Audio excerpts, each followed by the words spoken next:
Google, and then the second. Now I got it. All right. Now it's working. But Amazing. you're Okay. you're you're part of A Human Design, Yeah. and who's Scott?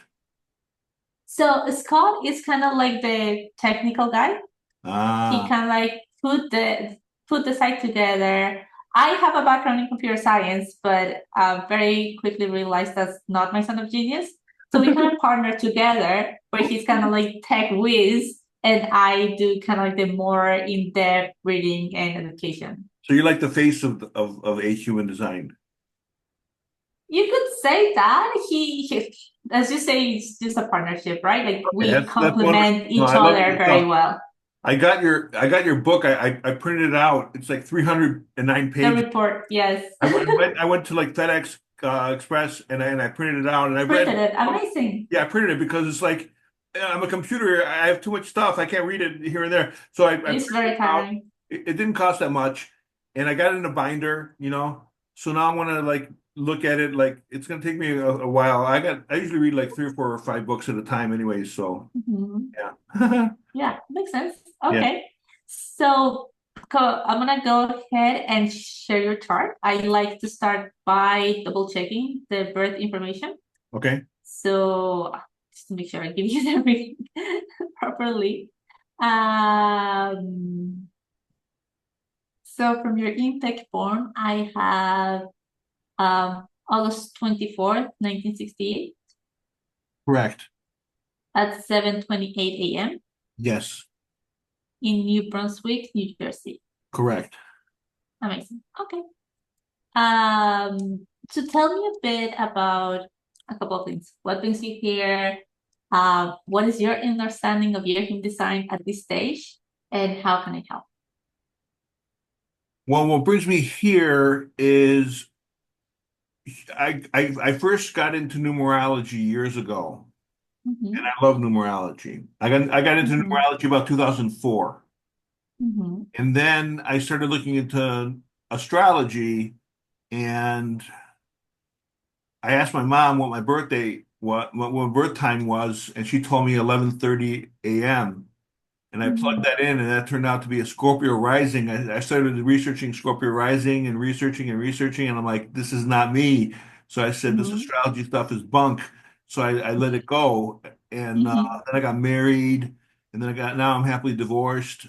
And when I got divorced, I needed to find my birth certificate to get the divorce done in the church as Mm-hmm. well as the state. And so I found my birth certificate and it said 7:28 a.m. And I'm like, holy Christ, Well, that's it's not different. 11:30. So I looked up after I got divorced, of course. Yeah. I looked up, I'm a Virgo rising. And not only That that, felt more yeah. that That's resonated. more. What I researched that, and I said, "Yeah, this is it." And then I dove headfirst into astrology, and Mm-hmm. and then I went to an astrology conference in about 2018, and I met Shaitan Parkeen. Um, Yeah. yeah, I Who met him. made who made the blue book in human design? Yeah, Yeah. he's great, and I got three of He's his books. amazing. I got the Yeah. Lions book, I got the regular book, and I got in the Gate book and everything. So I got that. And so I started looking. I started realizing I'm a manifesting generator, and I have the 3420, which makes me really really fast. Yeah. And I also have an emotional, and I also have the spleen too. And Mm-hmm. then I started discovering all these things. I realized I'm an ENFP, extroverted, intuitive, feeler perceiver. I Mm-hmm. realized in Strength Finders, one of my top strengths is input, which means gathering information every day, and that's what I do every morning. I gather new information by watching YouTube videos, reading books, and stuff like that. Mm-hmm. And then I did MIDAS, Multiple Intelligence Development Assessment Scale, and my top intelligences are linguistical, which is words. That's why I wrote a poetry book. This is my book right here. I just rebranded it, Waterside Time Machine Portals. So I love words, and then I also learned I love. I'm good with interpersonal. I used to be an outside salesperson. I used to knock on 100 doors a day, selling alarm systems to people, and I would be in people's homes every night. Mm-hmm. Um, I got really good at convincing people to let me into their homes because I was 100% commission. Okay. I get Yeah. paid. So that Yes. was fun. I did that. And spatial is my other intelligence that I'm good at. So now I'm an Uber driver. Mhm. Spatial I need for Uber Mm, driving. And I've been doing Uber for okay. over 7 years now. Well, this is my seventh year doing Okay. Uber. And all in the meantime, my dad passed away when I was about 18 and a half, and my mom bought an Mm, apartment building. My dad had a restaurant, and my mom mhm, bought an apartment building. So I worked in my mom's apartment buildings as a property manager and a property building and a maintenance guy for over mhm. 33 years. And my mom just passed away June Oh. 2023.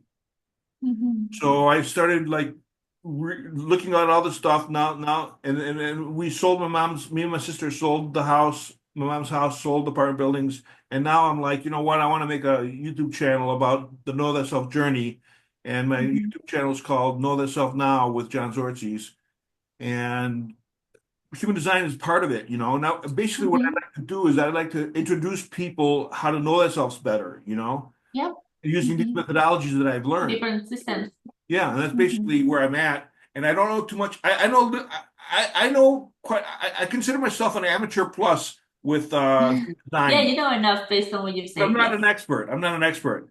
But one thing I don't know too much about is the incarnation cross, the Mm. Sleeping Phoenix, and I know that the Sleeping Phoenix is coming energy is in 2027. $2027. I'd like to know more about that particularly, and also I heard recently that the spleen and the sacral work like together, so it's really not that important to consider the spleen and to look at the sacral. Somebody said that that It's I don't not know. that it's not important. So for you, because Yeah. your decision-making process is emotional, what happens is there's a hierarchy, right? Like who speaks the loudest, Okay. essentially. Okay. So the solar plexus is the loudest, and then it's the sacral, and then it's the spleen. I see. So So what happens is if you think about like a president making a decision, you have the president, and then you have the the ministers or secretaries, depending, advising the president, right? But at the end of the day, the president is the ultimate decision maker. So it's exactly the same here.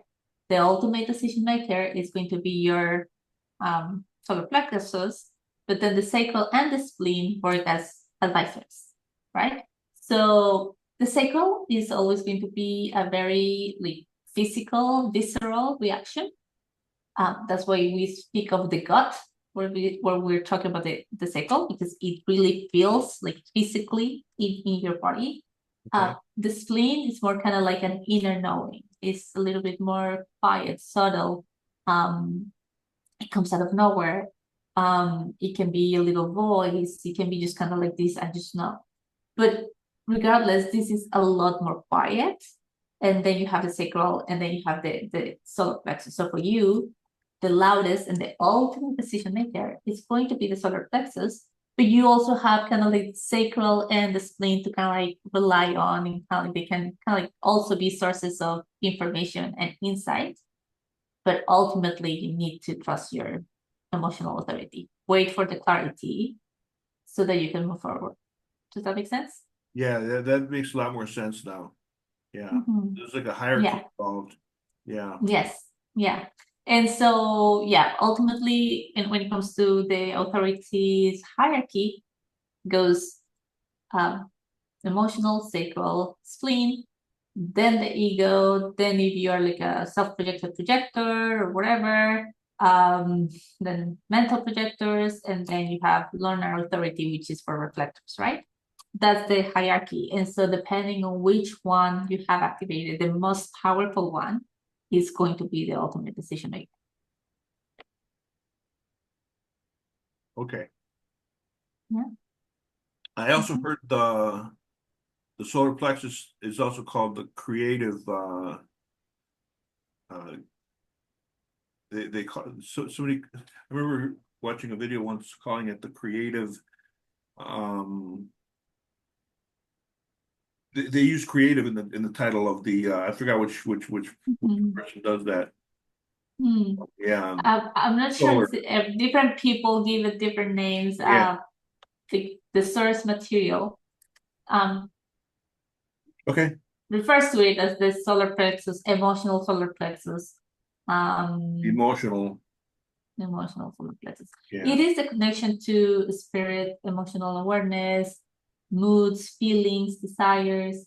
So this is where we kind of connect emotionally with others, where we are either like you, who someone who has it defined, you're the type of person who wears your heart on your sleeve, like you can't hide your emotions, and your emotions are powerful, so you set the mood everywhere you go, right? Yeah. um Someone else who doesn't have the solar plexus defined, um who has it open, is going to be receiving the emotions, right? So those people are going to be able to quote unquote read the emotions of the other, right? The advantage of having a defined emotional solar plexus is that other people's emotions don't affect you as much, right? Right. You're able to kind of like stay within your emotional situation, without being conditioned or impacted by someone else's emotion, right? And the emotions for you actually work as a source of wisdom, because what happens, for example, in the process of making a decision, is that as you're aware of the emotional wave, right? Like the term Yeah. emotional wave. Yeah. Yeah, Yeah. okay.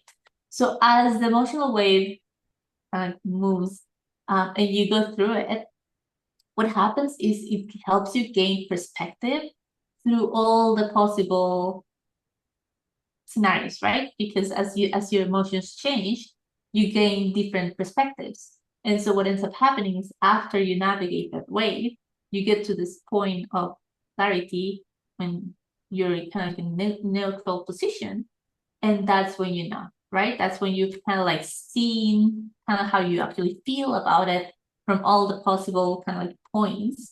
And that's where you can get to kind of like your decision. And what ends up happening often is because you see it from all the perspectives, it's likely not going to be 100%. It's going to be 80%, 70%, because for people with emotional authority, life is really like a shade of like different shades of gray. Whereas for someone with sacral authority, it's more kind of like black or white. Mhm. For emotional people, because you have all that wisdom from that perspective, it's kind of like you kind of see there's more nuance in a situation or different things to take into consideration. um so it's likely not going to be like an immediate yes or like 100%, but if you can do like 80, 75, 80% confident, that's a good indicator that is the right decision for you. Have Yeah. you been playing with your emotional authorities?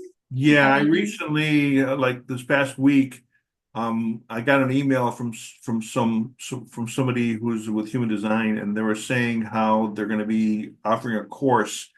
And been? immediately I'm like, yeah, this is great, you know?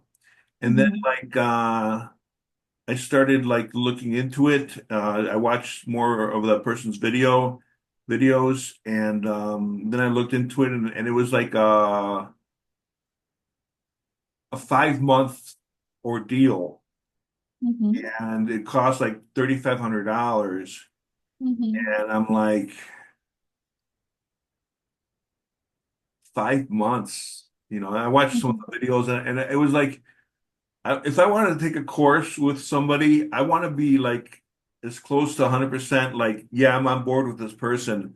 But Yeah. the more I watch the videos of this person, I'm like, there's something about the way that they're just, I'm like, yeah.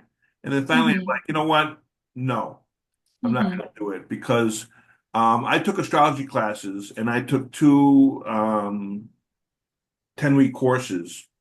Mhm. I took an astrology natal reading course, and then I took an advanced, and then I took a 3-week um, Chiron course. And so I'm really good at using Well versed in astrology astrology, yes. and numerology. And then I Mhm. made a decision after about a couple days. I made a decision that, you know what, I don't want to learn human design. and teach it to people and get and offer it. You know, what I'd like to do in my offering would be to introduce people to human design and then send them off to someone like you. That's why I decided to go get. Well, then your reading came up. You the solar plexus, not the incarnation cross email that I got. Yeah. Like, okay, Yeah. this is what I want to do. I want to take. I want to take. I want to take a reading with Carolina, and if everything looks good, then if anybody needs to get a better reading, Find out more. Yes. I can send them to you. Huh. Of course. Are you a Yeah. generator? What are you? I am a generator. Yeah, 1-3 yeah, sacral generator. Yeah. yeah. So yeah, you can handle the workload. Not not like me. I'm too much. And it's something, as I mentioned, like a conversation before with Scott. I love connecting with people. I love getting kind of like in the weeds and in the details about people's designs to them. Yeah. So that's basically how my emotional wave went up and down, and I made the decision to do what I did with you. Yeah. Yeah, exactly. So that is exactly how it's supposed to look. That is exactly how you're supposed to operate. Invitation always is going to be to start applying that moving forward in every aspect of your life. Obviously, not every decision needs to be like a 3-day ordeal, like what's for breakfast or like, but for those kind of like what I call middle to big decisions, this would have been taking the time to consider, and it's not even like think about it, because I don't want to I don't tell people just go and think about it, because that's not what's going on. What's happening is in the background, kind of like the information that you do have is processing through your system, and that's how you're getting the clarity that you need, right? It's not so much that you're thinking about it, as you mentioned before. At first you were really excited, and then as you did a little bit more digging, kind of like the excitement, kind of like, right? It didn't And feel it wasn't so right. much like a mental process, exactly. It didn't The feel right at the feeling end. about the thing changed. You know, Yeah. over the years and recently, this past year or two, I've started to realize that for me, I feel with my mind and I'm think with my heart now. I've like made a Yes. shift. I don't know how I did it, but that's what it feels like to me. It's like I feel Personal with my growth. mind and I think with my heart now. I don't know how I did that, but Yeah, it's just a that, sign of progress and personal growth. yeah, holy Christ. So that is it regarding the solar plexus, but why don't we get into the incarnation cross? That's what we're here for, right? Okay, so are you familiar at all with the concept of incarnation cross? At a basic level, Yeah. I'd say maybe like amateur. I don't think I'm a novice, but I'm more of an amateur. Okay. So because you're so well versed in astrology, I wanted to show you this chart. It is the representation of all the planets at the time you were born, right? So Oh, this wow. probably looks a lot like your birth chart, right? Yeah, yeah. Yeah. And so what's going on here? This is just your personality side. So this is the placements of, placements of the planet the moment you were born, right? Yeah. But in human design, we also take into consideration what we call the sign date. So that is the placements of the planets 88 days before. Yeah. So it is the combination of the two that creates the full chart. What happens? In human design, as you've probably seen, we take the sun and the earth, and they're always 100-degree like in opposition, right? Okay. So where the sun is kind of like the core essence, the earth is the grounding energy, right? What we need to ground ourselves. So in the incarnation cross, when we combine the place your sun was when you were born, which was gate 55, gate 59, and then opposite to it is Earth, gate 55, and then 88 days before, So Sun in gate 20, Earth in gate 34, that forms a cross. Wow. And that is why it's called an incarnation cross. Now, the incarnation cross in reality is the four most powerful gates or gifts they have available to you, right? It is, and when we are living in the high expression of these gates, you are, by definition, and as a byproduct, living your purpose. Okay. Okay. So in your case, your incarnation cross is called the cross of the sleeping phoenix. So this sleeping phoenix incarnation cross, except the four gates in your chart, is the 3420 channel of charisma. And then you have gate 55 and gate 59. So 59 is your conscious sun, and 55 is your personality conscious earth. So the combination, the themes of the incarnation cross of the sleeping phoenix are themes of busyness for the sake of being busy, but also it can be resurrection, kind of like being reborn from the ashes. That's where the phoenix comes in. Being very dynamic, very natural for energy, like yourself. So kind of like always evolving, always changing. The thing about this particular cross is that it has themes of either feeling completely on energized, full of vitality, or feeling really off, like you have no energy in the moment. And that duality can be difficult to navigate because obviously everyone wants to always feel on, right? Like full of energy and vitality. And so when those off periods come around, it can be challenging for energy to navigate that process because they're not used to feeling that way, right? But because this is the cross of the sleeping phoenix, those kind of like moments or periods of quote unquote death is where kind of like the true wisdom comes, and that's where you can kind of like resurrect and rise from the ashes. So that's the theme of this incarnation cross. How is that sounding so far? Yeah, that sounds spot on. I got divorced August 2015, and It's almost 10 years ago. yeah, and I'm a recovering drug addict. I used to use and abuse drugs for about 8 or 9 years, from like 17 years old all the way to 27 years Wow. old. Wow. And then I became clean November 20th, 1994. Now I have 30 years clean and sober today. I have more than 30 years clean and That's sober. incredible. So Wow. I've been going up and down like that. And like just a couple days ago, I mean, I'll have days where I'm like, I'm on my fourth book now. Okay. I have two books in the editing process. One I just got back from the editor last week, and another book came to me last Monday, and I started like all day. I wrote about 35 to 40 pages. It just came to Yeah, me, you know? I believe that because you have that very defined throat. So I Yeah. would say you someone who has a lot to say. So now what I've done is I said to myself, I'm putting this away. I go, I can't do this right now because I've got my other two books that I'm editing. The one that I got back from my editor, I want to get going on that. But then I keep starting stuff, writing a poem, writing something for Medium. You know, I just wrote an article for Yeah. Medium uh, yesterday.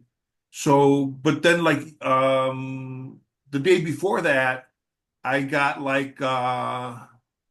no energy. I didn't feel energy the whole day. I just like on Sunday, I just slopped around and It's like, where did it go? Like, it was here yeah, yesterday. Like, yeah. And I'm like, so I just watched like Netflix, not Netflix. I don't have Netflix anymore. I watched Amazon Prime, some movies that I watch, you mhm, know, and I just mhm. did simple stuff like that, you know. And I have so many ideas come in my head. It's just, I can't do them all. And I try to pick and choose the right ones. And it's like I just basically jump from project to project to project to project. And I mean, this book right here, Yeah. I got it done. I just rebranded it, and I have another. There's like a white little thing on the top border here that I don't like, so I redid it last week, and I sent it out, but everything went to spam, and I'm like, where's my email? I want to get my book, Mhm. So Yeah.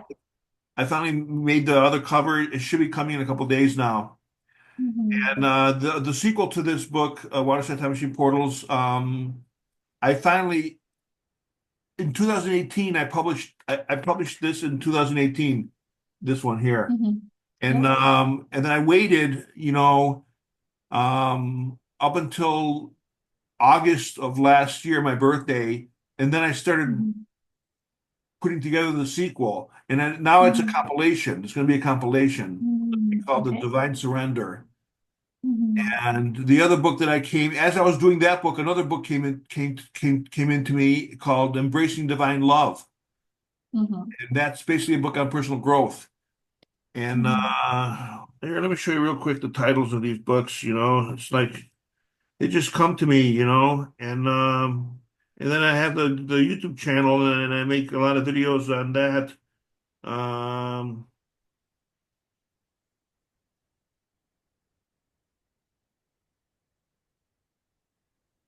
can you see this? Mhm. Just Embracing Divine Love. okay. That's my third book. Mhm. This is, and then the other book I have is this one here. This is the compilation, The Divine Yeah. Surrender. Yeah. Mhm. And then, so anyways, yeah, it just keeps coming. So I just keep trying to Yeah. I try to, my ideas, I don't like to put them on the back burner, but they have to be on the Mhm. back burner Well, sometimes. you're you're a manifesting generator, so that's what happens when you get an idea. You want to hit the ground running, right? Like it's kind of like, okay, you get the idea and you're ready to take action.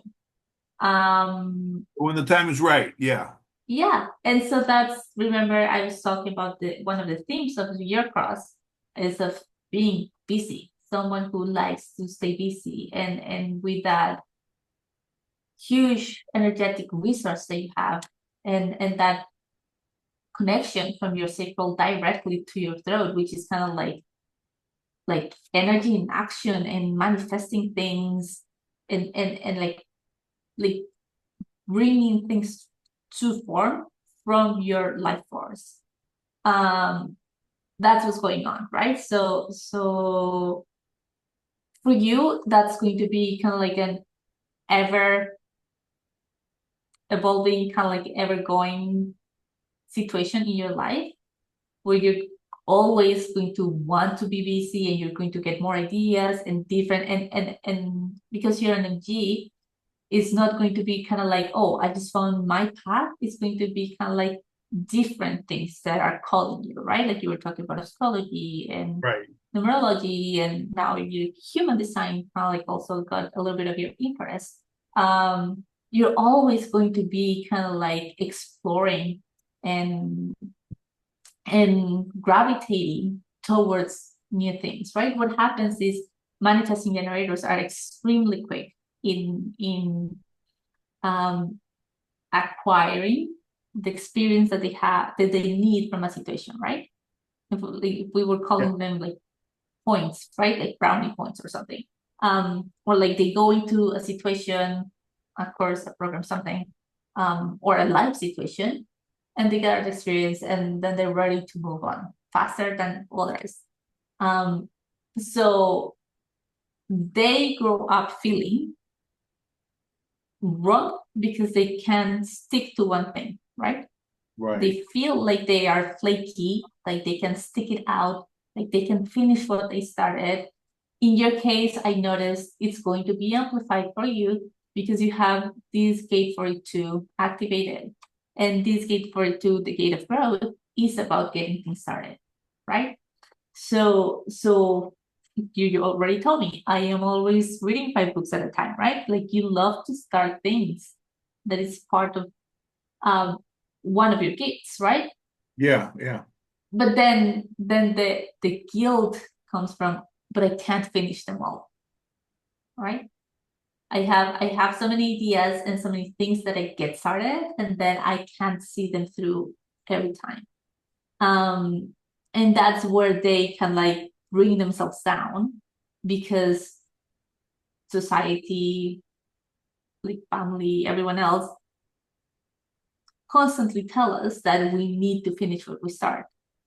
But in your case, and people like you, that's not necessarily true, right? Yeah, I disregard the world and society and my family. Well, now you do, but I wonder I know if I that do. was always the case, I right? Like this is kind of like the point where now you're I at right disregard, now from but your life experience. but coming up to this, I did regard what they were saying, and I'm like, oh, for instance, when I got divorced, I was like hired and fired from many jobs, like for a period Mhm. of years, like 5 or 6 Yeah. years, and I couldn't hold a steady job. I was working for my mom's apartment buildings, of course, as a manager and a building maintenance guy. But Mhm. I usually had another job that I was doing on top of that. And Mhm. that really wasn't enough to get me going and to keep me on my own and become independent. Mhm. But then, like, once I became an Uber driver, it now I've been doing that. It's my seventh year now. Yeah. So it's like it was a perfect fit because it helped my interpersonal skills when I was driving. I was talking with other people. Okay, it helped my spatial was good. I was always driving. One thing I love in work is novelty, something new Mhm. every day. And Mhm. Uber gives me that. Uber gives me a Mhm. new every day. I have a new people to talk to, a new route to take. It's like, oh, it's great. I I love wonder if it's also because as an MG with that channel charisma 3420, you Oh really yeah. are someone who needs to be kind of like the owner of your time. And Yeah. so Uber probably gives you the flexibility to kind of like work when you want I to and want not to. kind of Yeah. like, well, no, like you have to be here 9 to 5 every day. And like if you can't, then you have to call in sick and get a doctor's note and like whatever, right? Like Yeah. Uber gives you that freedom to If I want to take a break, I could stop. Mhm. Like I Mhm. have friends in Oak Lawn, I got friends in Waukegan, and like, for instance, I got a friend Spiro in Oak Lawn. And if I'm ever in Oak Lawn, which I hardly ever be there, maybe like four Mhm. times a year I'll be in Oak Lawn because Uber doesn't take me there usually. But I'll kill the app and I'll call them up and say, "Hey, you want to go for coffee? What are you I'll go doing?" around. Yeah. And we Hmm. go for coffee, we go to a meeting, we do something, or Hmm. if he's busy, then I just continue driving. Yeah. Yeah. So yeah. So that is something that again, because we carry our chart with us everywhere, that is something that even if you, when if you ever consider another job, there's something to consider is that it needs to give you that flexibility. And I know if you look back, you will notice that the jobs that you felt that actually gave you a little bit more freedom, a little bit more flexibility, were the ones that you enjoyed the most. Yeah, the one where I used to knock on doors, 100 doors a day, that was the best Mhm. job I ever had. Mhm. I could knock whenever I want. If I was tired, I went in my car and I took a nap, and then I Mhm. re-energized and then Yeah. went back out there and knocked again, get into those houses. Holy Christ, that was great. I love that doing that job. Mhm. And Uber's good too. Uber's good for that too. And with Uber, I've had over 16,000 rides over the years. Okay. 16,000. And my rating is 4.99. Wow. Yeah, it's because I'm, Mhm. I'm a decent person, Mhm. and I know how to talk to people. So, Yeah, you use your interpersonal skills, and I see in your chart you have that fourth line energy. which one? This one, the fourth line, and you also got half gate 33. So fourth lines are natural, like people. Yeah. Um, those people who can create close bonds with pretty much anywhere they meet, right? And You that's are that the 33 you said? the fourth, the gate, The point Oh, four here, the oh, fourth in your 2.4. profile. Oh, okay. Yeah, the fourth. And what I was going to say, it's amplified by your 33 because the K33 is retrieve the grade of privacy, but also has this theme of acquiring people's stories. So you can kind of distill the wisdom from them and share them, Wow. right? So this is kind of like what I see when I think of this gate. I think of like kind of your like Christian or a believer or whatever. But I think of a priest, when like they take confession and then they kind of like use this theme of like maybe a conversation that they had to kind of like do a sermon for the congregation, you know? So kind of like taking those little lessons that may not be your own, so they could be your own, but they could be someone else's lessons, and then kind of like taking that wisdom and sharing it. So Whoa. that's what gate 33 does. And so what ends up happening is this gate is saying, tell me things. And people like when they're with you, they feel very comfortable because they know like you have this energy that says you can trust me. And so people feel really close to you. I don't know if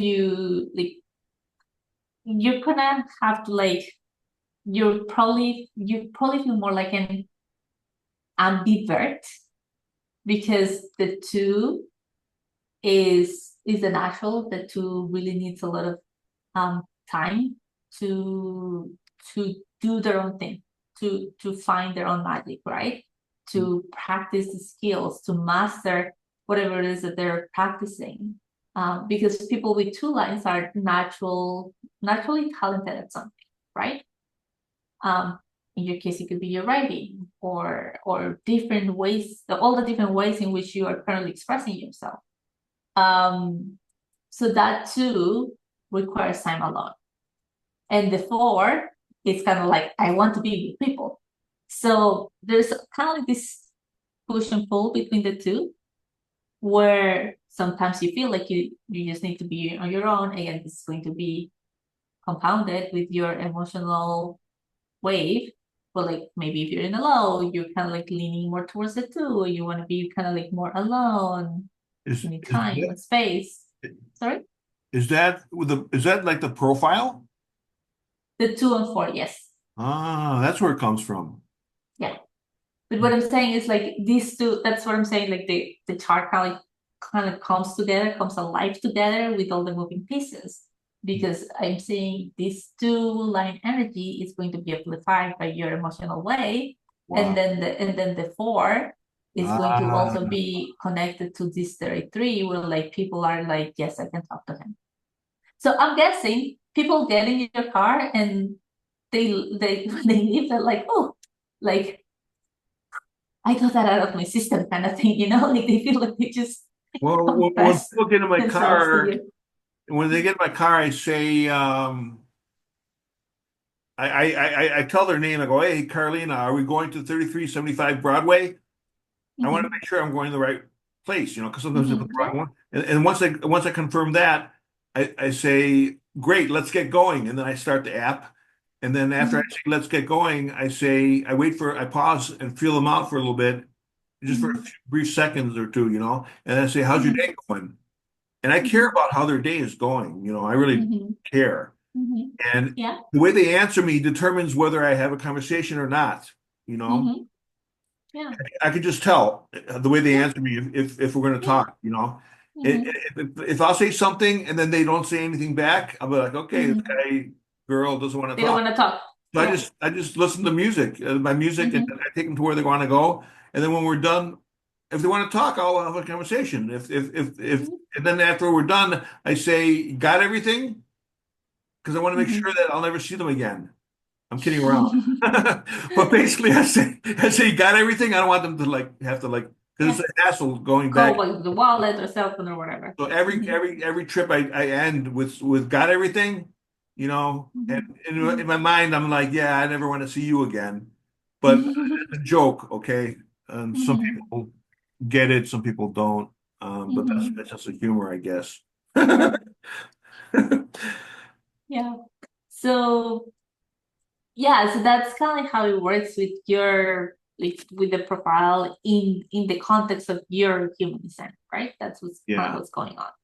Um, One more does that, yeah? one more thing. I told you I was a recovering drug addict, right? Yes.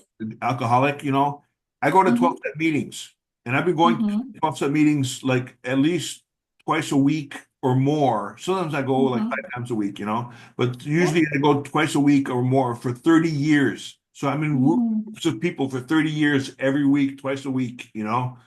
So it's kind of like I feel people out and they feel me out, and we have a great time usually. Mm-hmm. Yeah. Yeah. So, but for you, do you feel like you kind of like see both sides of this coin? Yeah, The I the do. the introvert where like you need to be in your Oh, for sure. space and your time, and also like the other side that is pulling you towards being in community, being with people, being social, talking to them, connecting with them.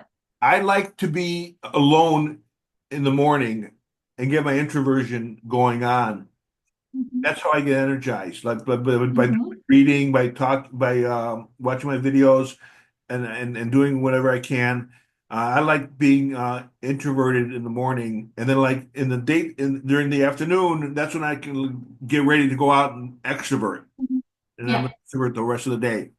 You know, Mm-hmm. that's how it Yeah. usually happens. And they say that I'm an ENFP too, extroverted intuitive feeler perceiver.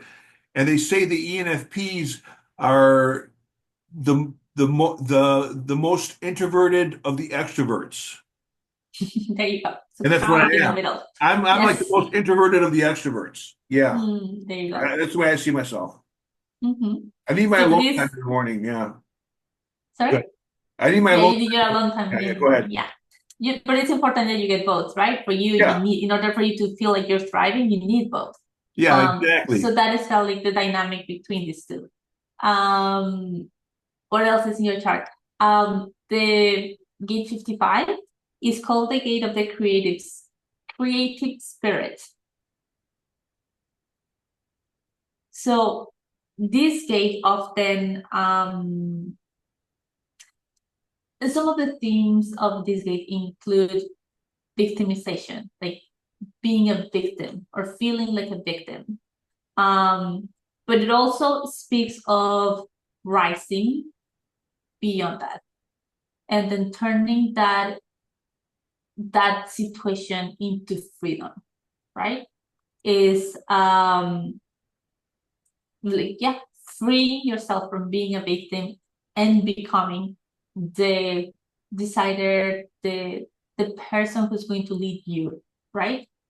Um, so you become creative, you become very self-aware, you become very attuned with your emotions and with your inner wisdom. Okay. And that is all in the high expression of this gate 55. So again, and going back to the incarnation cross, this gate 55 really speaks of that process of going through some darkness to rise from the ashes. That makes Yeah, sense? the dark night of the soul. Mm-hmm. When I got Yeah. divorced, I went into a dark night of the soul, and I did a Yeah. numerology reading with Ann Perry, and she told me that you know about numerology or no? A lot, or you know about essences? Very little. I think Okay, I'm a three, but I wouldn't be able to tell you much more okay, than three. My heart's desire is a three. We like to bring joy and happiness to people. Three, so Mhm. they're creative too. But the Mhm. but the thing about the Dark Night of the Soul that I was talking about, I went into what's called a 16/7 because when you add six and one is or one and six is Mhm. seven. I Yes. went to 16/7 for seven Yes. That was years. your cycle. Hmm. 7 years I was in the Dark Night of the Soul, and then now I'm in Hmm. 11/2, which is like shining everything. So Mm. I went. She said she hasn't seen many people that have had 16/7 essences last for 7 years, but that's what I Mm. went through. It was just Mm. almost Totally. horrific. But Mm. I needed that because it was like a reset. And then as soon Mm. as like I got my Uber job and I started doing that for a while and I got my book published and I started doing things slowly but surely, everything just like went out. I rose up out of the ashes after that, Mhm.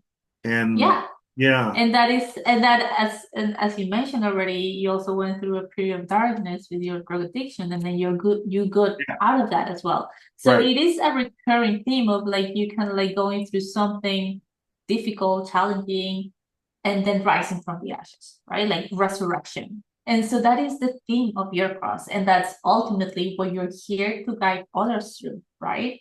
The effect that this cross has on others, and thus the purpose bit of your cross is that people pass through your life when they need to resurrect, when they right. need um, to reignite the life force energy. Yeah, I've been people's sponsors before. In the 12-step program, we have what's called a sponsor, which is also known as a Mhm. mentor or a Yeah. spiritual guide, or you can consider him a priest. And I've Mhm. I've heard confessions, which are also known as 4 steps before from people. Yeah. And like, yeah, I've a lot of people have been on my journey and I've helped them on their journey. So Mhm. yeah, So that is again the beauty of the incarnation cross is that it is a cross and it is meant to very much sound like um Jesus' cross because it's something that we always carry with us. It's not something we can just put aside for the day so we can chill with our friends. It's literally something that we always carry with us. So the beauty of it is that you can live out your purpose and live out your cross in every situation in your life, in every scenario. And there's more than one way to fulfill your purpose. So one way in which you're currently doing that is through that process of sponsoring others who are going through the same process as you did because you've been through that, right? Like you've been through the resurrection process, and so right, now you can guide others as well. right, Maybe through your books, it's also another way for you to live out that purpose, right? Like bringing people kind of like back to life through the through your words, right? Like through your what you need to express through your books. So and you can tell me what other ways in which you see playing this role of guiding others through that resurrection. Again, this could be maybe someone else with this cross is a therapist. Maybe someone else with cross is career counselor or like someone who I see it's someone like maybe those job agencies where they try to help you look for another job, right? Like often when people go there, they're in a really dark spot. So people who guide people through this process so that they can resurrect from the ashes. Um, any type of job that is kind of like handling, as you mentioned, dark nights of the soul, and then guiding people through that process is going to be kind of a manifestation or a way to fulfill your destiny, thus living your purpose through your cross. Does that hmm, make sense? yeah, it does. So what I'm trying to say is there's no one way for you to live out your cross. There's a million ways. Um, but also like know that you could be living on your cross in many different ways already, right? Through your friends, through your work, through your work, through the meetings. You're more aware than me of the different roles you're playing currently in your life, um, or that you've played before in your life. Um, but I want you to kind of reflect on that and realize that maybe the times you felt more alive and more full of purpose is when you were doing those things. Okay, that makes a lot of sense. Mm. Now, Okay. I Any have questions? I have the root and is that the heart or the G center? That's The G center completely open, I noticed. Yes. yeah. And what does that bring me? Okay, so in human design, our definition is kind of like our business card, right? This is energy we're always projecting.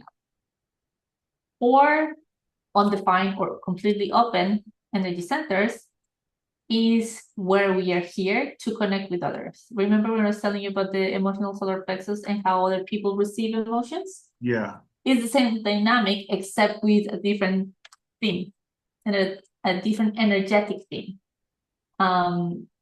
So the undefined centers are the places where we may have the most conditioning, but also these are our biggest sources of potential and ultimate wisdom, right? Because this is kind of like the areas in life that we came to learn a lot about.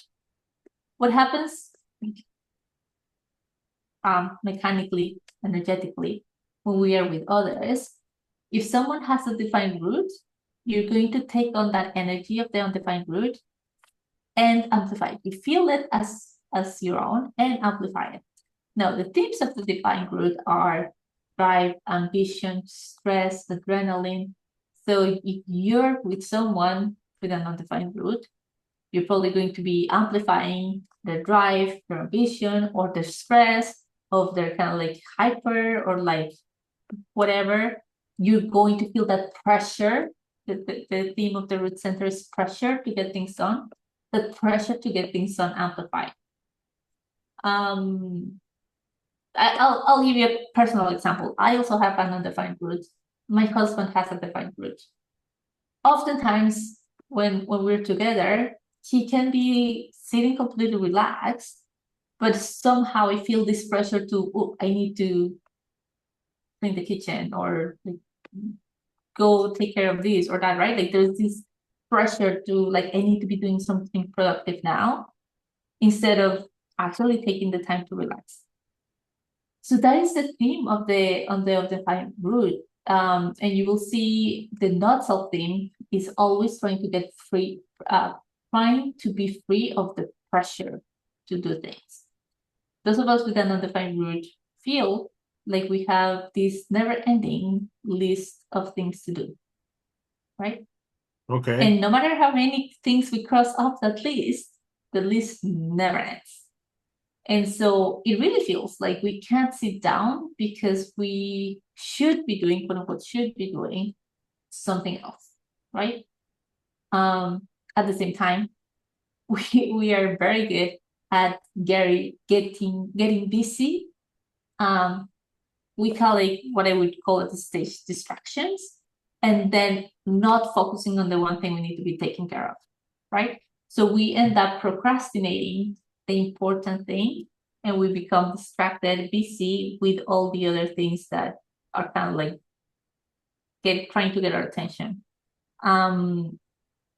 So the lesson of the root center, or the question that you need to be asking yourself is, are you trying to do things just so you can get rid of the pressure, or is it something that actually needs to get done today or right now, right?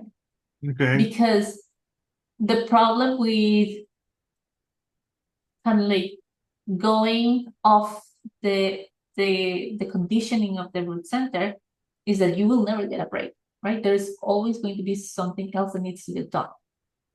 And so if you're always kind of like running off that energy, eventually you will burn out, right? And this is where we can see themes of depression, burnout, like you mentioned before, is also like the stress center. So if we don't learn how to manage the prioritize accordingly and let the pressure go of always having to be productive, always having to be doing something, and not actually giving ourselves the rest or the time that we need to do what we want to do and not what we should be doing, that's where we run into trouble. Carolyn, Yes. I want to get some water right now, but Yeah, if of course. you keep talking, I'm just gonna go to my kitchen real quick. I want to kill the Okay. video and everything. But I think my wife had a my ex-wife Define roots. defined root. Yeah, probably. Yeah. It's often the case because we tend to attract the opposite. So Yeah. or be attracted to the opposite, right? It works both ways. So if she had a defined root, she was probably attracted to your undefined root because that was this thing that was kind of like unknown to her, mysterious. And likewise for you, because you didn't have a defined root, you were probably attracted to her defined root.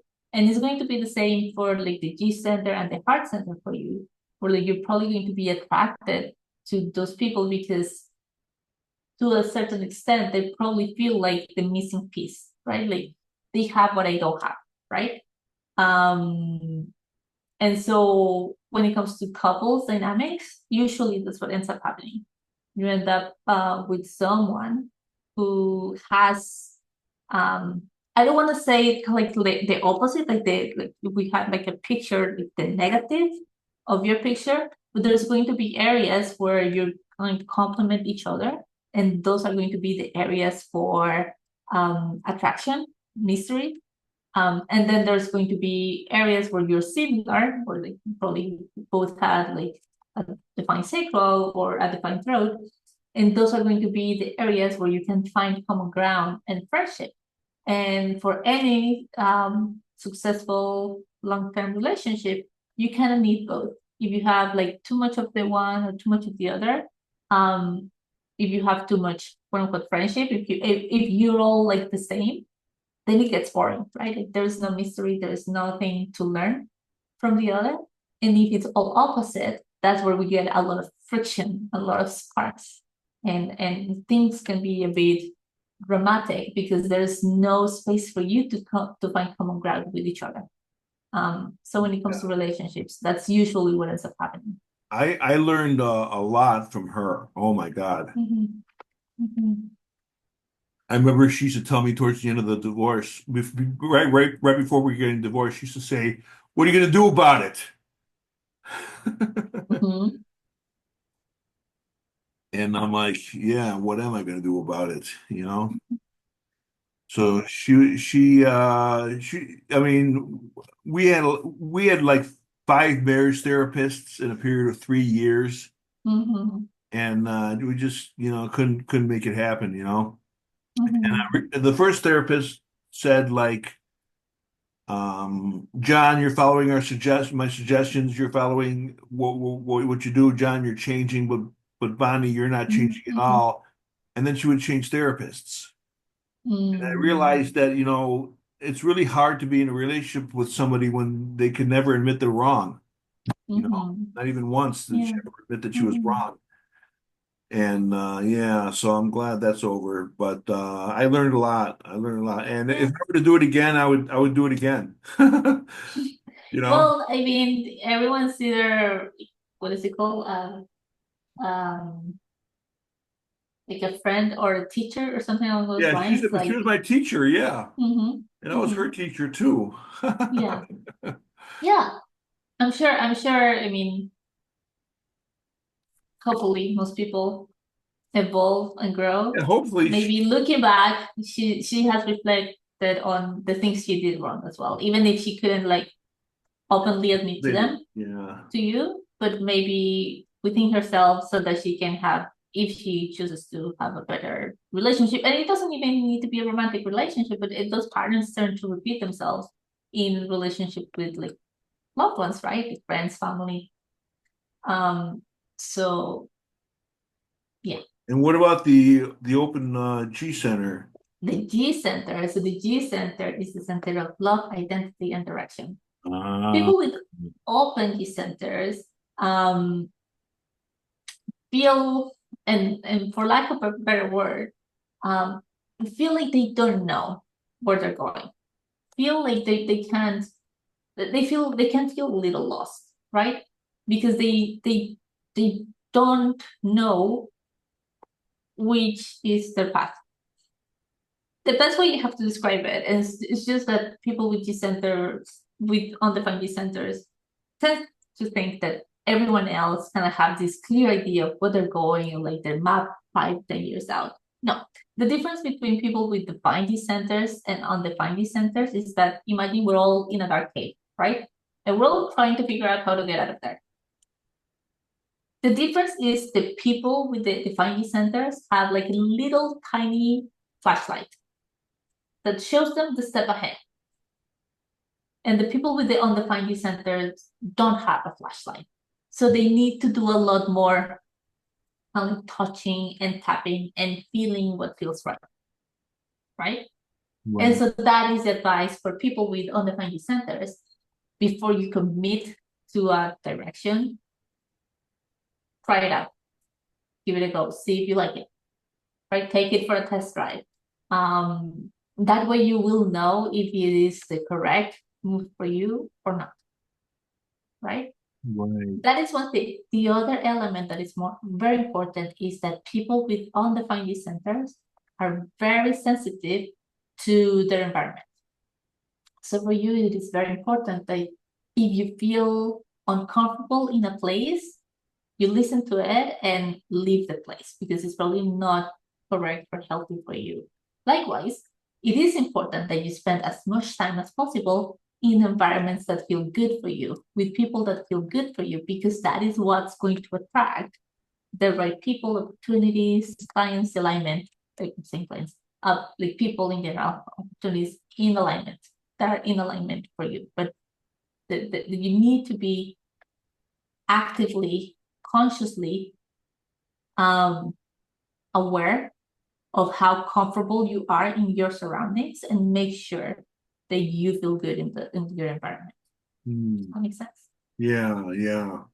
The other thing that tends to happen is people with undefined centers are a bit like chameleons, right?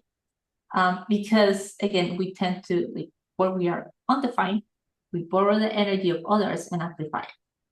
Because the G center is the center of identity, you're borrowing the identity of others and taking it as your own. So for you, it probably feels like when you are with someone, like say, I don't know, an astrologer you were talking about, you wanted to learn more about astrology. If you were with someone that was doing, I don't know, yoga, you were interested in learning more about yoga, right? Like it's kind of like these identity shifts happen for you. They're meant to happen for you because you're not someone who's designed. You're not meant to have what I call a fixed identity. Your identity is meant to be dynamic. It's meant to evolve. It's meant to change. It's meant to like morph.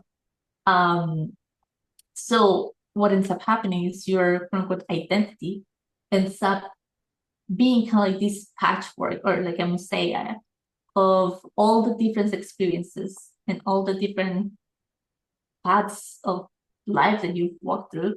And that's how you, quote unquote, build your own identity. But it's not meant to be fixed, and it's supposed to be ever evolving. So that's what happens with the undefined center. People with undefined center, and I see yours is completely open. What I'm getting from this is you are someone who is meant to also guide others in that direction because you know what it feels to be lost. Yeah, that's basically what I'm becoming now, and what I want to be is as a guide. And I just want to introduce people to all the methodologies that I've learned. And I don't want to be an expert in all the methodologies that I've learned. I just want to introduce people, say, hey, check this out, check this out, and check this out. It is, again, identity, love, and direction, right? Like the love that from the G center is love for the universe, it's love for the self, it's love of life, it's love of like others, but not kind of like on like relationship level, but kind of like a humane level. Right, right. So when you have a completely undefined center, you go through the process of having all these identities and trying all these different directions and trying to figure out how to love yourself and how to love life. And you become very wise and very good at it.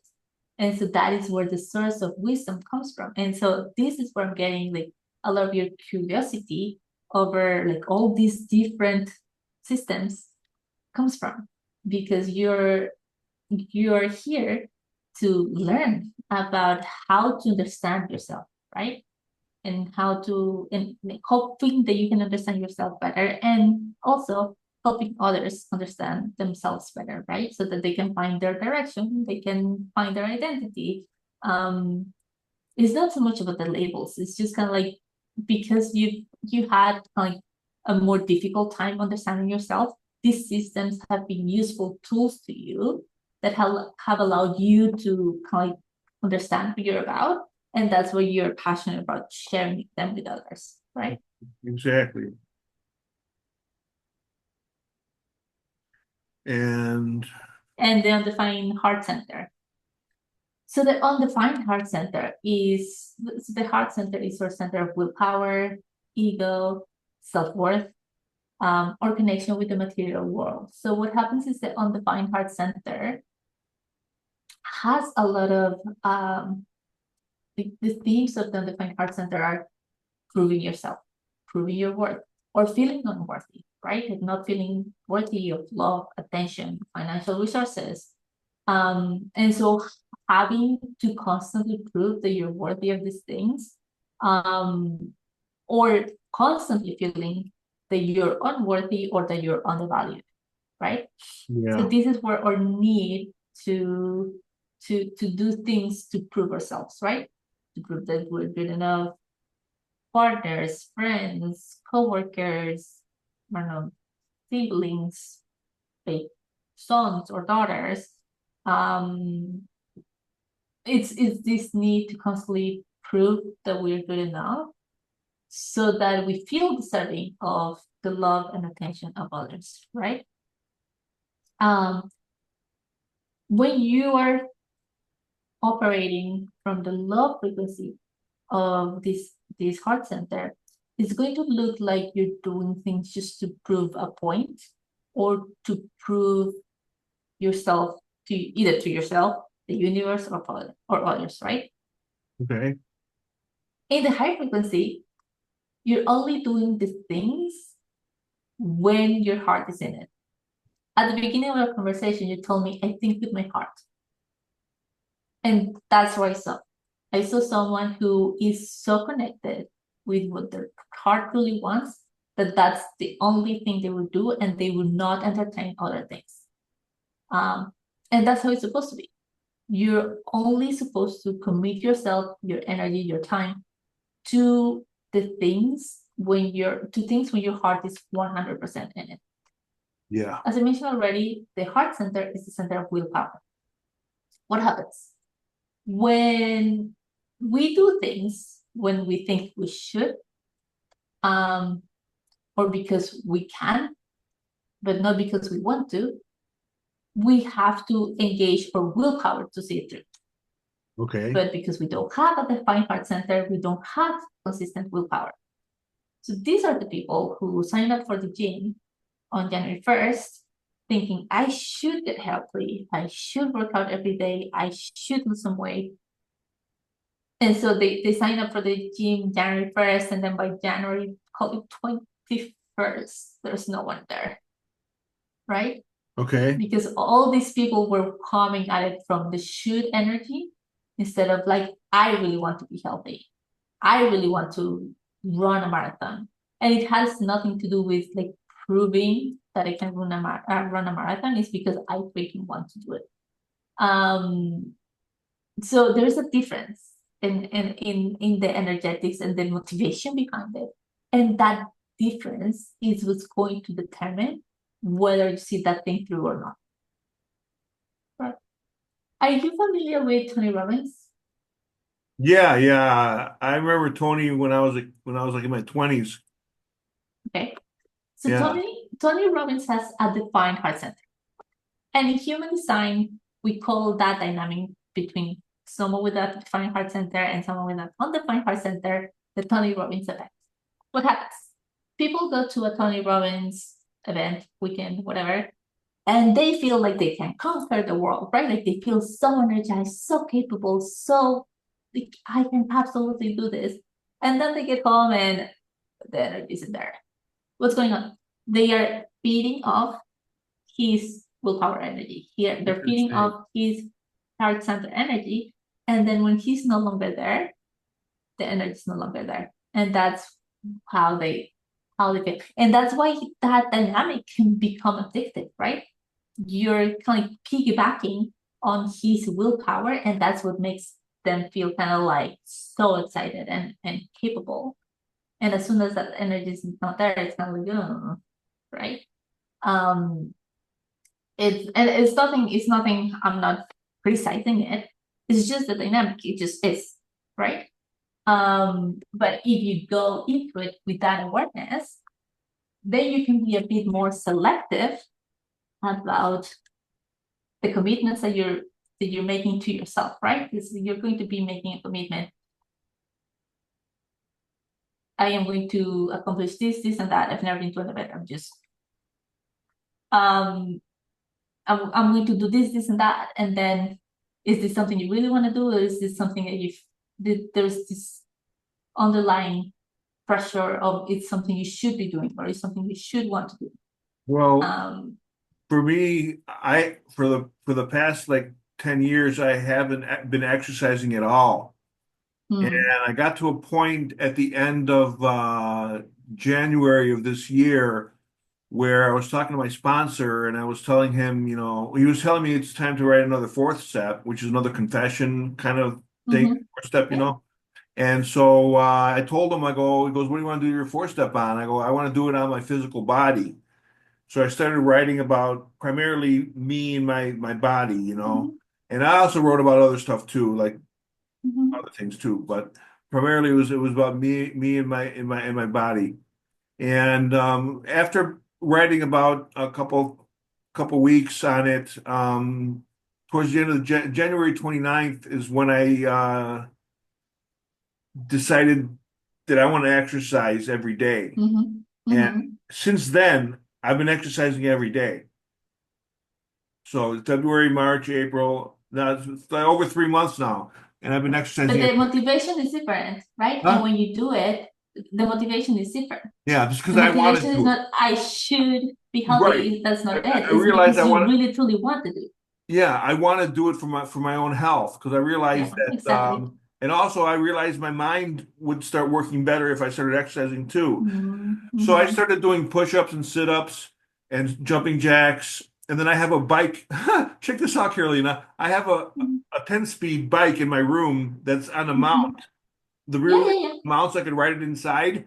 And I moved into my place October 2023. And I never rode that bike until February this year. So it's been sitting there for a couple of years now, And it was probably giving you the side eye the whole time. It was probably like, it was probably giving you the side eye. You felt like the bike was giving me the side eye all right every day. Yeah. But now it's like, now I get on the bike too. So I either do the push-ups, sit-ups, get on the bike, I go for walks, and I started dancing. I put my music, I move my furniture a little bit around, and then I dance. I set the timer, and I dance. Music, it's like, why not? I got the laundry room underneath me, so nobody can I'm not disturbing anybody. And that's what I'm doing now. And I'm alternating whatever I feel like doing. I have a whole bunch of stuff to from like, what am I going to do now? Let's do this today, And funny about the willpower, I remember my uncle, my uncle Peter, when I was a kid in high school, when I was using drugs, when I was about 18 years old, before my father died. My Uncle Peter came up to me one day in the restaurant, goes, "Hey, John," goes, he took me to a corner, and he goes, "Why do you use drugs?" And I looked at him and I said to him, this is what I said to him. I go, my mind says yes, but my body says no. I go, that's why I do drugs, because I listen to my stupid mind and I don't listen to my body. I was so. And what happens? What was I continue using drugs. For you, and it's something I admire for someone like you to had been using drugs for 10 years to one day say, this is it, I'm done, and then stay clean for 30 years. Right. That is remarkable. but it Wow. speaks of like the level of commitment you had Well, you've had this whole time with yourself. I did it with the divine because when I quit, I threw my hands up in the air. I said, "I'll do anything you want, just don't ever let me use." Mm-hmm. And then as my hands were coming down, I had like goosebumps and a warm sensation on my hands, and my hairs were standing up, you know. Mm-hmm. And Mm-hmm. then the next thought that comes to my head is, why don't you get your ass to a meeting? You know, Mm-hmm. and for the first 3 years, I thought that was like my idea, but I realized that was probably the divine or my higher consciousness talking to Yeah. me. You know, Mm-hmm. Yeah. I couldn't have done Yeah. it without the divine. You know, Mm-hmm. without God, whatever you want to call it. You know, Mm-hmm. yeah, I prayed. After that day, I was praying every day. I pray every day now. Mm-hmm. I basically say a simple prayer, like in the at that time, I was saying, "Help me in the morning." And then thank you at night. That's what I was taught by my sponsor. Mm-hmm. Yeah, Help it's me beautiful. and thank you. And that's it. No help me Mm-hmm. God. No help me Jesus. No help me Buddha. No help me Mm-hmm. Allah. Just help me. Mm-hmm. Mm-hmm. And then thank you at night. And then after that, I Mm-hmm. realized my life is getting better. You know, I'm brushing my teeth on a regular basis. I'm making my bed. I'm doing all these like things that I wouldn't be doing on my own, you know. And so there must be a Mm-hmm. power greater than myself, you know, that's helping me to do these things. Yeah, for sure. And I just like went on Yeah. with that, you know? So, Mm-hmm. yeah, But it is a huge theme of resurrection. And like we were talking earlier, that is the theme of your life, but also your purpose, right? right. To like because you've been through that process of resurrection, you can help others through the same purpose, through the same process, right? Yeah, And you know, like as you're telling me, it's not something you can do on your own. And it's not something you can like the mind can be stronger. Like it's something that you need support. we need others. Um We say so in the room, we say it's a we program because each step begins with we. mhm, We admitted mhm, we. So we can't do it alone. mhm, You are absolutely correct. mhm. Yeah. We need So each other. so that is something for you to again because of the topic of our conversation that I want you to walk away from our conversation today is that part of your purpose is to help others go through their own resurrections in life, Yeah, right? Um, it sounds like for you, like a very, I want to say easy, but accessible thing for you to do is through that program. There could be other ways in which you can do similar things. But it sounds to me like that's something that you can easily do right now. And it sounds like you're already doing it to an extent. I don't know if it's something that is calling you to kind of like do it kind of like more consistently or being more present or if there are other ways um either through your YouTube channel or through your books in which you can like support others going through the process. I But that I process of also do, resurrection is important. I also do open mics. I'm a part of a salon where other Mhm. creatives come every month and we share our works. So I'm part of that. And Mhm. I was curious, do you know too much about the upcoming 2027 Sleeping Phoenix energy? So Or no, not really. to be honest, no. Okay. But you heard it's coming, right? I know it's coming. Okay. There's a couple of things that are coming up, and again, I have been like quite focused on my studies on like human Understandable. design, the gates, and everything else, and it's kind of like one of the things I need to be getting into, but I haven't yet. Um, but there's a couple of things that are coming up. One is that, as you know, human design is based on the chakra system. But in human design, as you can see, we have 9 energy centers instead of 7. The reason for that is because in 1781, human beings evolved from 7 center beings to 9 center beings. This is to have space for us to connect with things like purpose and spirit. Before, well, life expectancy was more shorter, so we were pretty much just on survival mode. It wasn't until 1781, Industrial Revolution, and all these things that our life expectancy essentially doubled. And now that we had this extra, I don't know, 40 or so years of extra life, and now we're like, now what? Like, I had the kids, they're off to school, they're off to college, they're now grown-ups, adults, and like, what is my purpose? What do I do with myself now? And so that is why we evolved into nine-center beings, so that we could connect with the purpose. It's now like the meaning of life changed. Now in 2027, we're gonna start seeing what Ra, the person who channeled human design, called great kids, great children. And these people are going to be the first beings with 11 energy centers. So Wow. what's going to be like, they're going to have the 2 extra centers in their hands. So that's happening again because human beings are still evolving, right? So that is now the next step of our evolution. There's also a big theme here in gate 55. This is going to be kind of the catalyst of this change, where our connection with the other, with spirit, it's going to be highlighted. So that's also going on. And the other thing is, we go from being a society in which we celebrate homogeneity, like everyone being the same, to move into a society where we celebrate individualism. And it's not that we kind of like isolate ourselves, it's that we celebrate the differences in each other. And so that's where human design, a system that recognizes how different we are and how different we're supposed to operate, will be very useful.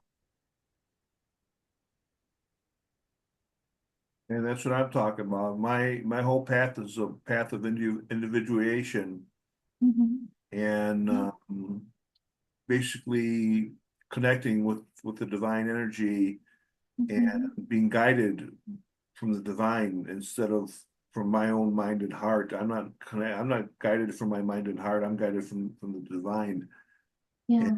And that is reflected in your chart. These channels here, so the 34, 57, 20. You see how most channels are like a connection one to another, right? 64, 47, 16, 48. Yeah, sure. But we have these 4 gates, 20, 10, 34, and 57. And these channels are what we call the integration channels.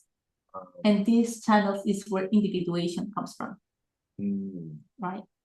Like these people with these channels or these gates are the people who are here to really be, I mean, it's a lot of individual energy, so very independent, very, I do things my own way. But when they do that, they empower others to be themselves, right? To take that ownership of their own individuation process. So there are themes of how do we survive as an individual? How do we make sure we have, like, 34 is the energy, 57 is intuition, 20 is being in the present, 10 is being authentic. So you don't need to have them all, but you have 3 out of the 4. So as a result, you have 2 out of the channels. And so this individuation energy is it's going to be a prevalent theme for you as well. That's 34, 20, 57, and 10. Yeah. Okay. Yeah, basically to put my books in a nutshell, what I'm basically helping or trying to help others to do is to move from what I call an animal nature or a sinful nature to a virtuous nature. Okay. You know, in other words, stop sinning and become more virtuous. And the best, easiest way to do that, the shortcut, is to stop lying and become more honest. You know, a lot of people have difficulty with honesty. And and basically what I'm saying in my books and in my YouTube videos that I've made already so far is basically be more honest with yourself first. Don't worry about being honest with other people. That's going to come later, but be more honest with yourself. You know, Yeah. stop lying. Why were you lying to yourself, you know? And like Mhm. that's what I decided to do. I became more honest. You know, honesty is the principle of the first step. There's 12 Mhm. steps in Yep. the you know, and honesty Mhm. is the beginning. And when I became honest with myself, I said to myself, I'm an addict. And then I said, I'll do Yeah. anything you want, just don't ever let me use. And that Mhm. was the start of everything.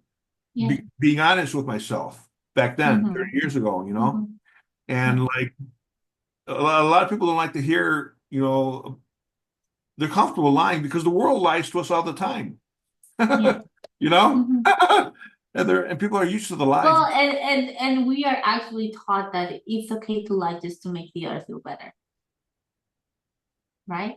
Like a What was little that? white lie doesn't hurt. Like Huh? we're taught that it's okay to lie, not to like Yeah, just so it that the is other person okay. doesn't feel bad. It's a Yeah, white it's lie. okay. It's a white lie. It's a And white then we lie. don't realize how much dishonesty and how much um we stretch the white line, right? Like the size of the white line. Right. And how much of that becomes us living a lie just so everyone else around us feels comfortable. Well, you know, children that are 2 years old, you know, they call it the terrible twos, and they always say no, no, no, no, no. You know why I children? know because I have to. Well, consider this. Consider this. Maybe they're saying no to you because you're not telling them the truth about everything because they can't handle Mm-hmm. it. Maybe that's what it is. I don't know. Mm-hmm. I think maybe that's why the kids say no, no, no, no, no. But God bless you with the kids.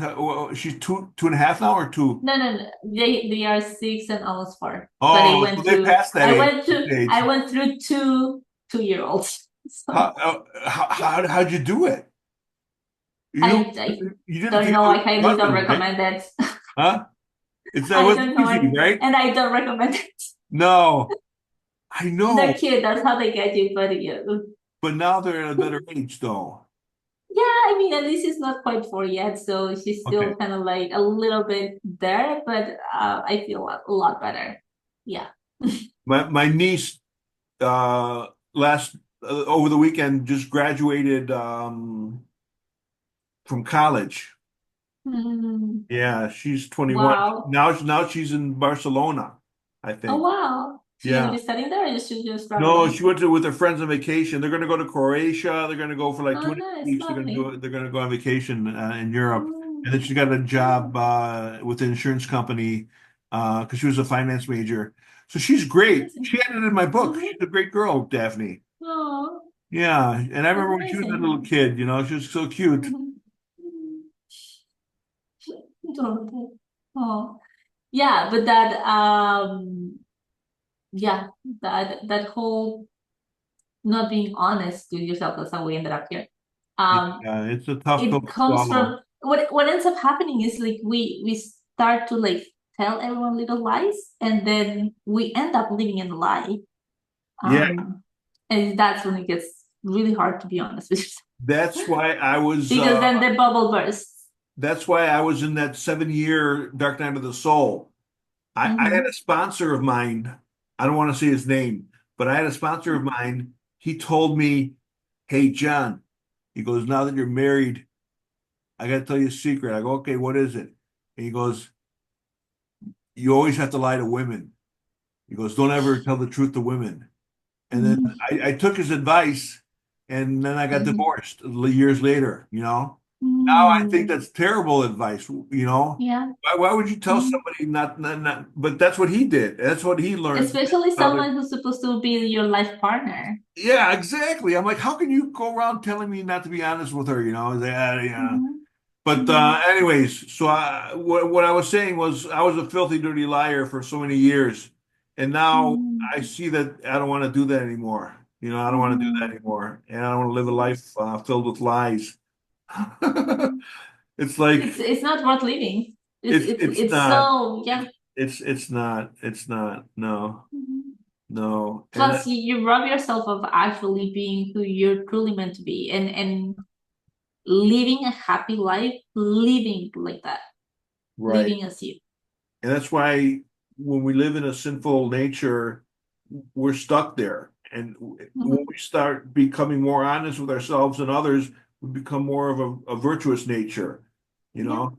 Mhm. Like, yeah. And like, yeah. Do you have any other questions? That's it. That's all I got. The 4764 and the Yeah. 4323, how are those working? So the 4764 is the channel of abstraction. So this is a channel that is actually so your the crown is here to be a source of inspiration, questions, and doubts, and then the Ajna works like the mental powerhouse to answer those questions, to fix the problems. But the 6447 is actually focused on one, abstract thinking, and two, making sense of the past, right? That's Wow. what it's called, the channel of abstraction. So for someone with this channel is going to look a lot like reflecting a lot on the past to try to make sense out of it, Yeah, right? I did that during those 7 years. Yeah, and you kind of mull those things over and over and over and over again. And eventually it comes to this place of like, I mean, obviously in a dark place, or living in the shadow, it can look like an obsession, right? Like you can kind of like this bone that you can put down. Um, but if you kind of learn to work with it and accept that that's kind of like part of your process and kind of like relax into it a little bit, you will find that the answers come to you kind of like in those aha moments, shower moments, where like you're not even thinking about it and you're like, ah, I got it. Or you make a connection that you never made before and it helps you understand the situation a little bit better. Or maybe you realize that an assumption you were making about the situation wasn't 100% correct, or you're not giving someone the benefit of the doubt, or I don't know, things like that. Um, but that's what this channel does. It's about like that reflection, constant self-reflection, constant revisiting the past to understand it. So that's 6447. You asked about 43, or what was the other one Yeah, again? that one too. Yeah, 4323. So 43 is the gate of insight. This is the gate of channeling, essentially. It's kind of like the gate of coming up with new concepts, new ideas, breakthroughs that are going to have an impact in the world. Now, this gate is very powerful, but it is a little, you need to be a little careful with it, because when you're not careful and you start just sharing your breakthroughs, your insights with other people, um, they may not be ready for you, right? So the timing and the place where you share the things that you want to share is important, right? So that they are well received by the other party.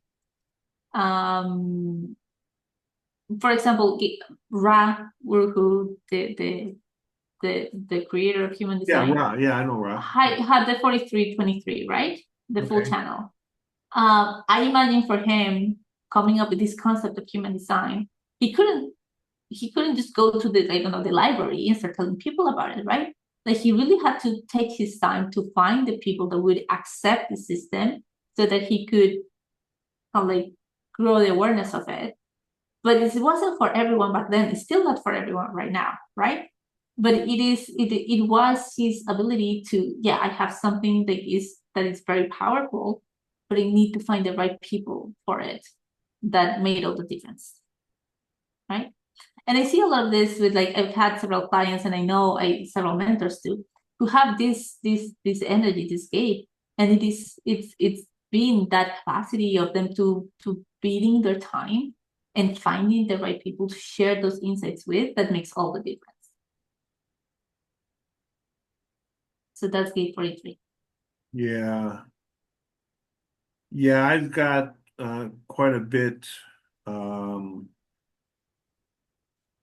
I guess you could say, knowledge that a lot of people aren't ready to hear. Exactly. And So it's kind of like you start sharing it, and either they shut you down and or they don't pay attention. It looks like they're just looking at you with glazed eyes.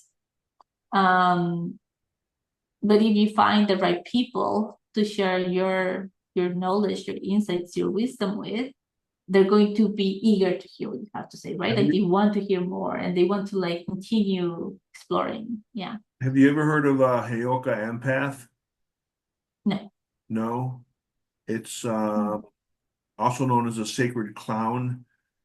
And Mm-hmm. the Heyoka empath is about it's American ancient American Indian folklore, and basically one trait of the Heyoka is they can speak the spiritual and they can speak with profanity in the same breath, and they also Mm-hmm. are known for going backwards.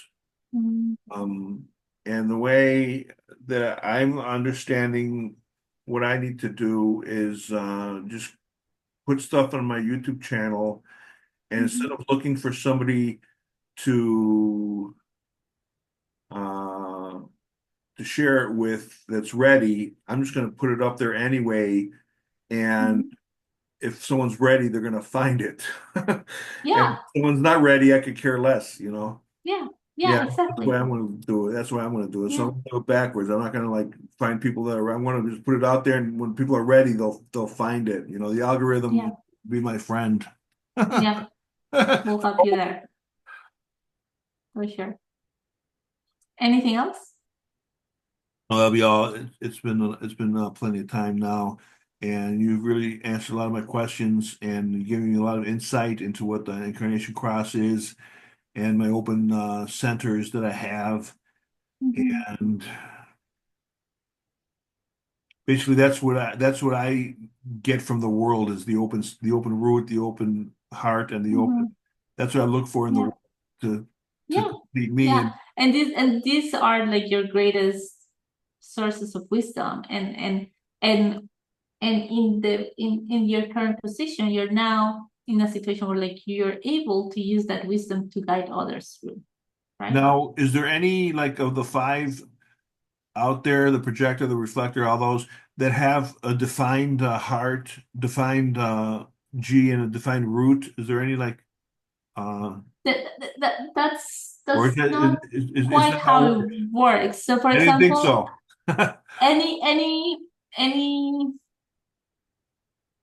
any energy type except, for example, reflectors could Yeah. have a defined heart center, right? Okay. Any energy type except reflectors could have a defined root center. Any energy type except reflectors could have a defined key center.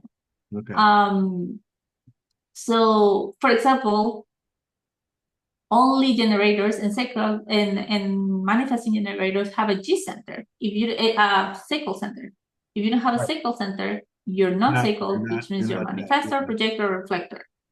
That's the only thing really that defines type. Um, Everything else is a combination of different things. Yeah. So manifestors require a throat, the throat connected to a motor. That could be the solar plexus. It could be the G center. It could be like the long way around, like the throat to the spleen to the root. Is not gonna be the sacral, because if there's a sacral, then this person's a generator, manifesting generator. So Yeah. that's kind of how type comes to be. But yeah, that's kind of like the beauty of it, that anyone can have anything. It's not like it's so siloed. Yeah, Um, my ex-wife, I always told her like, why can't you listen to your gut? And she told me I've never was able to hear my gut. So she she probably probably, wasn't.